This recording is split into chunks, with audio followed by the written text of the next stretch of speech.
আসসালামু আলাইকুম রহমতুল্লাহি ওবরাকাতু। আলহামদুলিল্লাহ ভালো আছে আপনাদের দোয়াতে। চলে আসলাম একটি খামারে, ফিজিয়ান গাভী কেয়ার করাবো। তো প্রথম আমরা পানির তাপমাত্রা ঠিক করে নিব। পানির তাপমাত্রা লাগবে আপনার 37 থেকে 38 ডিগ্রি সেলসিয়াস। তো আমরা ব্যালেন্স করে নিলাম। এখন ক্যান থেকে সিমেন্ট বের করব। তো 100 সিমেন্ট বের করতেছি। জি ভাই, 100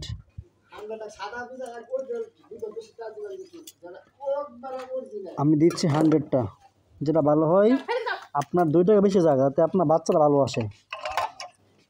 মনে করেন যে আমরা সবসময় চিন্তা করি এটা ফলই পরিচয়। ঠিক আছে, যদি ফল আসে তাহলে আপনারা এটা নিজেরা বুঝতে পারবেন। এটা বলার সুযোগ